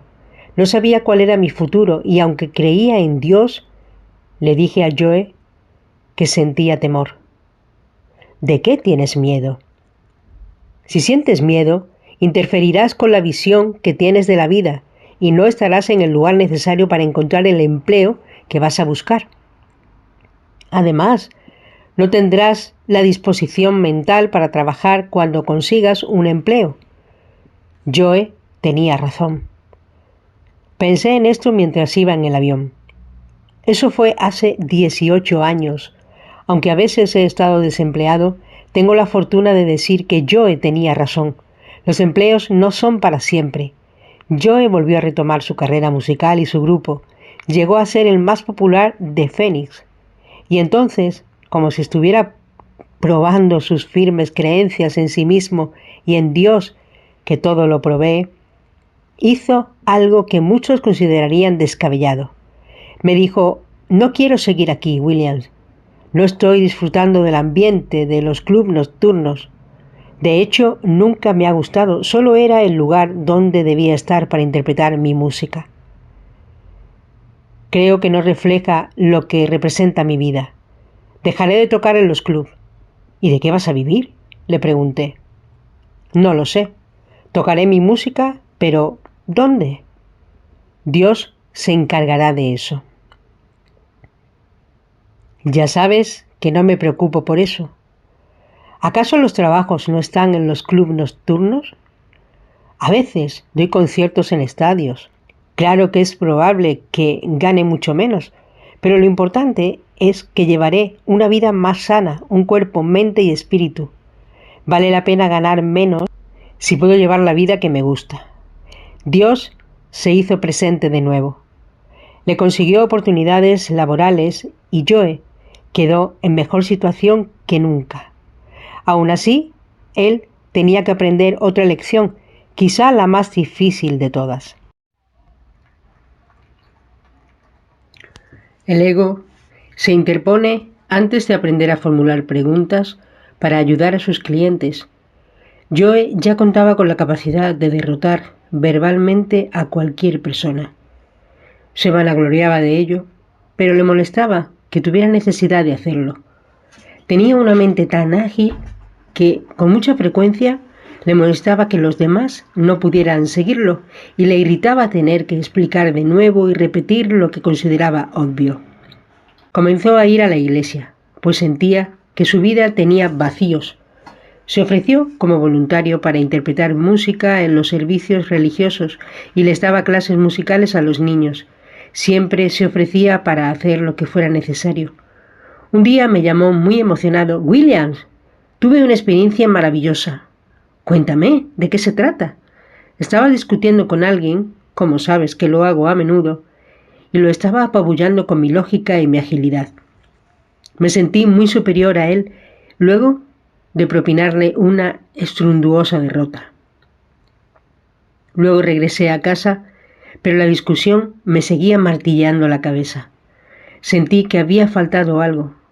medité y sentí. Sentí remordimiento por haber expuesto mi argumento con tanta rudeza. Sin embargo, mientras pensaba en la discusión, me repetía una y otra vez: sé que tengo la razón, lo sé.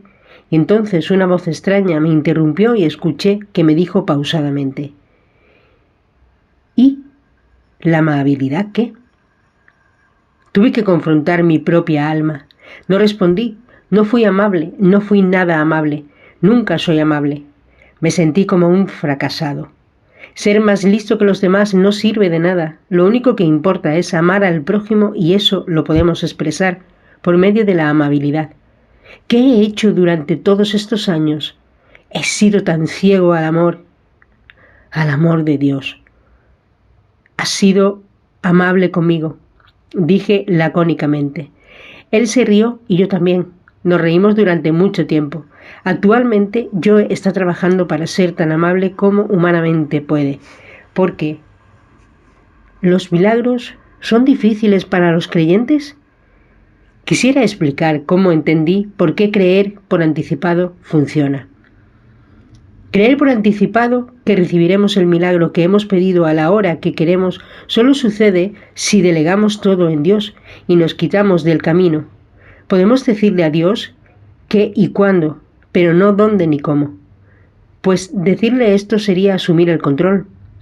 Ahora, si intentamos mantener el control, tendremos que hacer el milagro y eso no sucederá nunca. Decirle a Dios qué y cuándo no es asumir el control, es pedir algo y hacer que Dios trabaje. Creo que el trabajo de tiempo completo de Dios es hacer milagros. Es algo que hace todo el día. Citemos el ejemplo de las curaciones por la fe. Si crees que Dios te sanará, así será.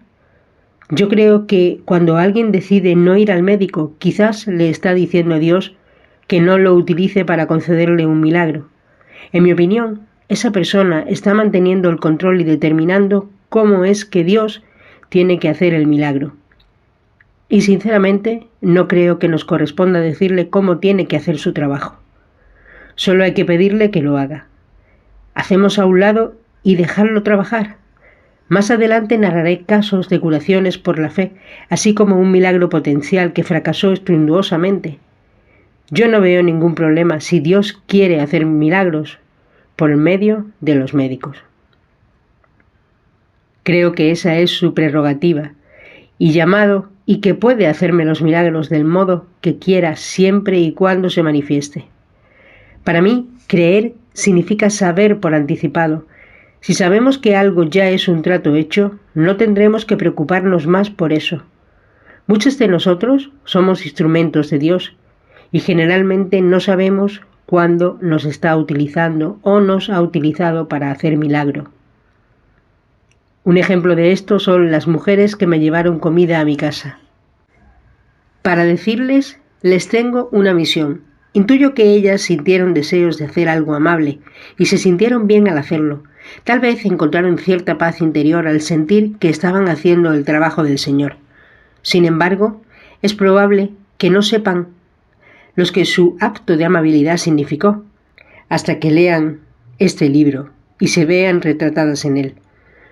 No existe un sentimiento más agradable que saber que Dios te ha utilizado para hacerle un milagro a otra persona. ¿Por qué los milagros pueden ser más fáciles por los creyentes? He terminado por pensar que nosotros los creyentes nos equivocamos al suponer que si creemos en Dios tendremos que ayudarle. Los no creyentes parecen creer a veces que conseguirán todas las cosas buenas que esperan. No parecen tener una razón específica que explique por qué creen eso.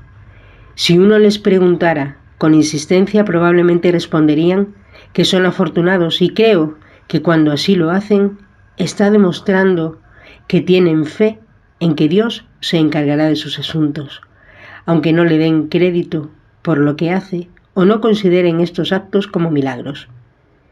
Seguridad. Ese es el secreto del éxito. Creer en nosotros.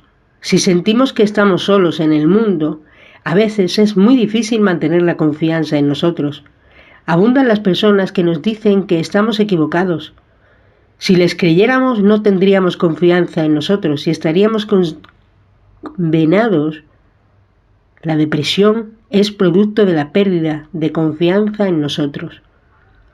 El antídoto es comprender que no existe una persona mejor, más inteligente y correcta en la faz de la tierra que nosotros. ¿Cómo puede ser posible esto? ¿Cómo puede otra persona saber lo que es mejor para nosotros?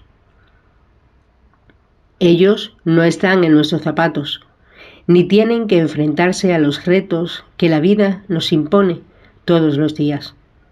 La vida no les ha dado nuestros retos y problemas a nuestros amigos ni detractores, así que, ¿cómo podrían saber qué es lo mejor para nosotros? Recibimos aquello en lo que creemos. Si queremos decirnos a nosotros mismos que estamos locos, obtendremos locura. Si nos decimos que somos los más inteligentes y las mejores personas del mundo, adivinen qué sucederá.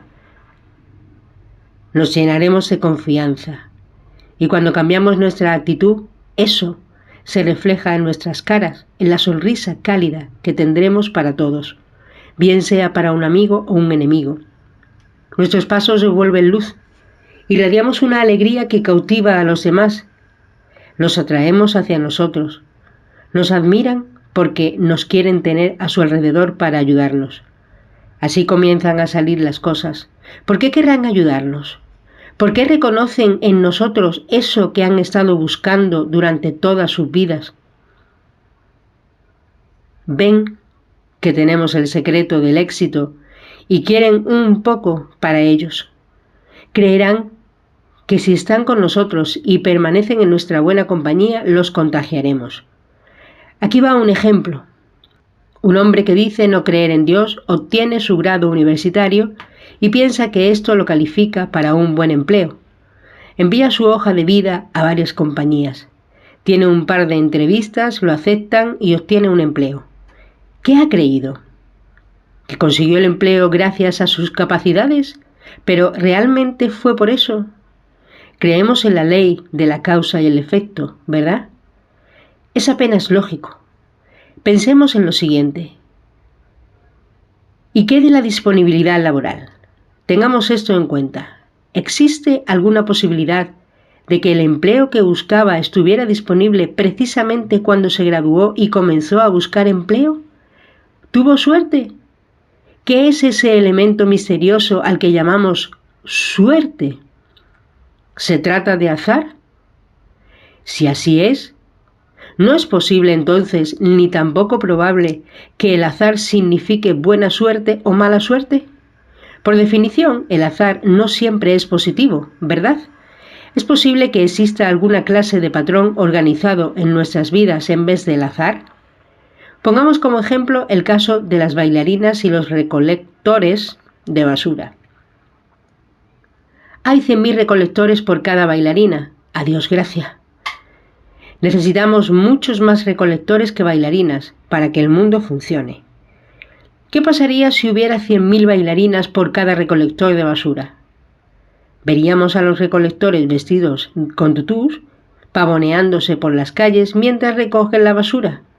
Creo que lo que a primera vista parece ser un mundo caótico, realmente puede obedecer a un plan maestro. ¿Qué sucede entonces si asumimos que se trata de buena suerte o de mala suerte?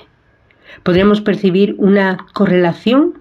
¿Acaso las expectativas de las personas no terminan por cumplirse? ¿Conoces a personas de malas que siempre se lleven la peor parte? ¿Acaso estas personas no esperan no tener buena suerte? ¿Y qué del caso del joven que consigue el empleo? ¿No buscó empleo esperando que hubiera uno disponible para el momento indicado? Todo lo que esperamos es un regalo de Dios. Todo es un milagro. Dios nos concede lo que esperamos cada acto. Si se hace confiado en que se obtendrá un resultado específico, se llevará a cabo. Si esperamos que haya un empleo disponible, lo habrá. Si esperamos que no lo esté, así será. Si tenemos la esperanza de esperar, Dios nos concede esa expectativa y nosotros esperamos. El problema que tienen los no creyentes es que cuando las cosas se ponen difíciles, pierden la confianza en su visión optimista o en la providencia. ¿Y a quién acuden a buscar ayuda y comprensión sin un Dios? El milagro se le va de las manos. Ese es el riesgo que corren los ateos y los agnósticos. Los creyentes y los no creyentes podemos controlar nuestro destino, podemos hacer que sucedan milagros en nuestras vidas de manera consciente o inconsciente. La lección que aprendí fue que la clave para obtener las cosas, los hechos y los milagros que deseamos es entender nuestra relación con Dios y lo que nos pide. Esa fue mi lámpara de Aladino. Podemos obtener lo improbable, podemos obtener lo inverosímil. El poder de Dios no tiene límites ni fronteras, solo expectativas. Todas las religiones que he estudiado confirman lo que Jesús les dice a los cristianos en Marcos 11, 22, 25. Crean en Dios y todas las cosas serán posibles. Puedo decirles, gracias a mi experiencia, que no solo son posibles, sino que aquellos en los que crees, en lo que verdaderamente crees en tu corazón, sucederá, sin importar lo absurdo que parezca.